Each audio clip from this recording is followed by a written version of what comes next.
Let's graph a polar equation. Here we're given r is equal to 1 plus the sine of theta. And remember, in polar coordinates, we're looking for ordered pairs of the form r comma theta. It's a good suggestion here, since we have r in terms of theta, to plug in theta values or angle values and then come up with the radii. So let's start at 0 degrees. I like working in degrees here.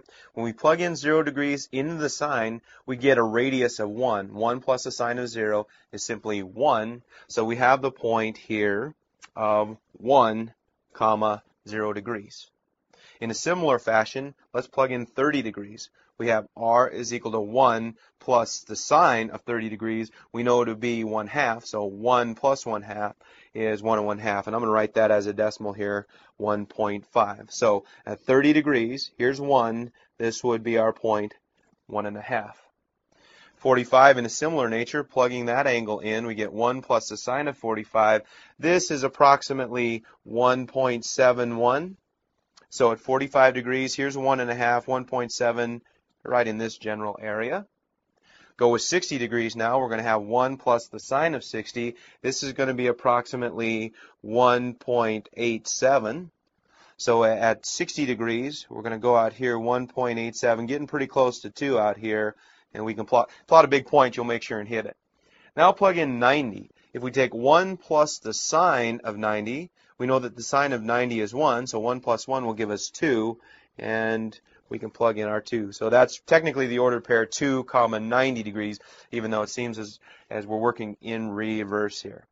Okay, now an interesting thing happens here once we cross over 90 if we look at the angle right here, which is 120.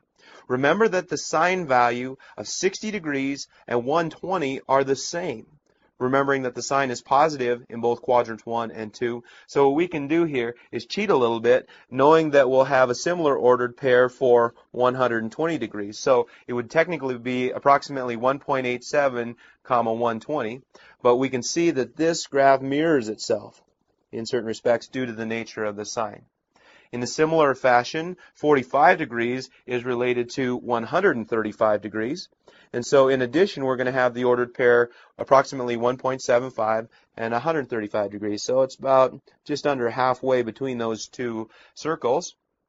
And we keep going here in the way that 30 relates to 150 across here. So we'll have the ordered pair 1.5 comma 150. So let me write that in here.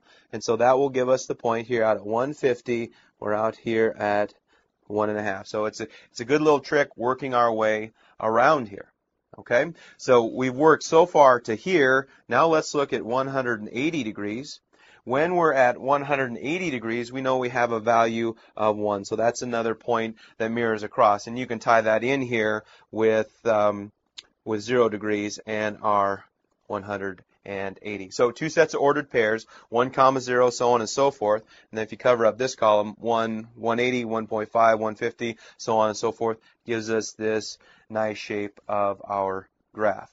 Now let's move into the third quadrant. When we're down here at 210, we're going to have r is equal to 1 plus the sine of 210. That's going to give us a smaller value of 0.5 here. So that's half the distance of 1, so we're looking at a point something like that. When we get to 225, we're going to have an approximate number of 0.293. So that's just about a third in here, and it gets a little bit tough to tell, but that's on the axis right there, and we're going to keep working our way in. When we get to 240, it's going to be approximately 0.134, and you get the idea as we're squeezing in here. And finally, once we reach 270 degrees, we're looking at a value of 0. So let's try and write this in here a little bit nicer. So 0 to 70, this is the ordered pair 0 to 70. And as before, the sign we know to be negative in both quadrants 3 and 4. There's this relationship across the axes. So I'm going to draw those in quickly since we hammered that concept earlier.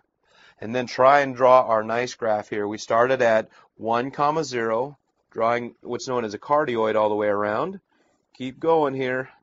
Tie this in And we have our nice graph. So it takes some doing. You have to be very careful. Using some of our attributes of the sine, we can see this mirror image. So we've graphed the equation, the polar equation, r is equal to 1 plus the sine of theta.